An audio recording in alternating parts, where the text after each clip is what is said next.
Welcome back to Sunrise Daily. Nnamdi Nwizu joins us now. He's the head of training at Commercial Partners, also a financial expert. Thank you for coming on this morning. Welcome. Well, we're focusing on this. We heard government speak about the plans of what they intend to do to get us out of this one. But for you, what issue stands out in terms of how we should approach this? Well, I think first of all, we need to hear a clear message from the government on the processes they're taking. We've had quite a lot of information being given out there, but more or less like at the headline, at the top level, we need them to break things down. If you're talking about reviving the economy, you're talking about fixing the economy, you're talking about improving the manufacturing sector, we need to go into specifics. We need to go into details. In more developed economies, when, for instance, people are contesting elections and people talk about increasing pension, people ask them, how do you intend to do that? Do you know the cost implication of doing that? So we need to have details so people can actually sit down and criticize and analyze the information being given down, being disseminated out there by the government.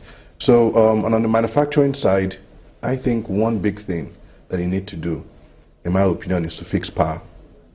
I think you need to focus on one or two things. You don't necessarily have to tackle everything at the same time. If you want to tackle power, which is a big issue right now, even in my personal home, for instance, I know the difference between having constant light and having to use a generator to run my house. The cost of running a generator is like 3 times the cost of power, getting power from PHCN. So in as much as you talk about stimulating the manufacturing sector, stimulating the economy, talking about funds targeted at various sectors of the economy, I think you need to pick one or two things. Could you shed light on this, if you will? Because, I mean, we've thought about this for a while. There have been several reports about how companies spend a lot of their income or lots of resources in generating power to run their businesses. Would it be out of place if government looks at it and say, because you talk about breaking it down and taking specifics, if they say, look, what do we do about this? Do we, before we fix power, ensure that companies who do this have some sort of tax rebate or tax adjustment? How will it be structured? Because if they were to do that, how do you prevent people from doctoring figures and say, this is how much I spent on power, so give me some tax holiday on this? Well, I agree with you. I remember once meeting a real estate developer in the US, and they said to you that when they are building estates and there are no roads leading to their estate, they build the roads themselves, and when they are done, they get a tax rebate from the government. Similar to what you've said. But the fear you always have in Nigeria, that when you start to do that, it now leads to some other sort of subsidy scam. This becomes like a tax scam or something. But I think it's going to the point where you should have agencies set up that should be able to calculate what the cost of certain things would be. So if you want to lay 1 kilometer of road, right, or you want to generate power, an IPP for instance, how much would it cost? There should be like a template out there. And so when companies come to you with inflated costs, you can say, hey, well, there's something wrong. This your figure far exceeds what the expectation should be. And at the same time, you have a few people out there who are running IPP shops out there. You can get a few of them to come out and say, you know what, Lagos State, we are creating a manufacturing zone where we're going to have guaranteed power 24/7. Everybody can come in there. These people are going to supply power to you, and we are guaranteeing you're going to have constant power. And let them work. And you realize that people would come in. You don't necessarily have to go and chase investors to come in. If you create an enabling environment for investors to come in, people would come in. In other words, I think what you have just highlighted is that the importance of data collection, which we haven't done well in the times past. Yes, I agree. National Bureau of Statistics is trying. I mean, the amount of information you get out there is far exceeds what you'd have gotten before Dr. Kale got into the office. But I think we still need a lot more. You need a lot more details. For instance, you have the intervention funds given to various sectors of the economy. Talk about aviation, you talk about manufacturing. Can we have details on what people have done with the funds?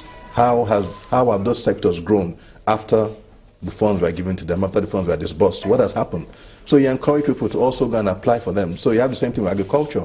So you tell us that agricultural sector was X, this was the size of the agricultural industry, and then post intervention funds, this is what we've been able to develop. You give people a bit more confidence, people understand what is happening in the economy.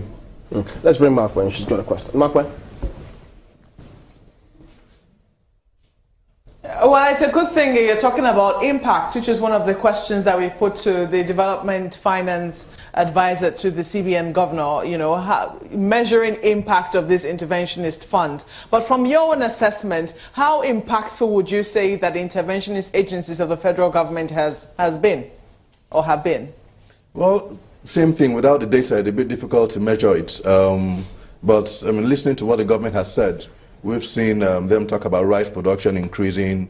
We know that they're doing certain things with regards to starch. So I would think that to some extent it's been effective, but how effective it has been, it's a bit difficult to determine when we don't have the details or we don't have the data specifically surrounding those particular areas.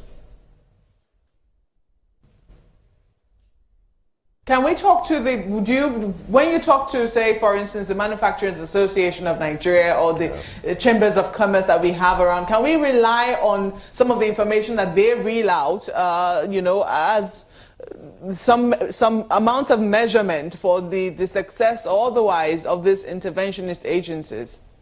Well, I think to some extent, since they are the operators, I mean, you need to believe what they're saying. You need to understand what they're saying. Nobody will feel, like they say, you don't feel the pinch more than the person wearing the shoes. So the people who are down there, the people who are in the manufacturing sector, who tell you what they're going through, I think there are people you need to listen to. I think we need to believe what they're saying. They talk about high interest rates.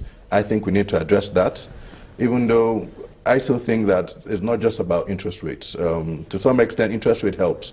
But even if you give them zero interest rates and you still don't create the environment for them to manufacture profitably, at the end of the day, you're going to be chasing them for the refunds of the funds, and that's going to be a big problem for you. So yes, interest rates, monetary policy, tackling by the government, all that needs to come in. But at the same time, the fiscal side is extremely important.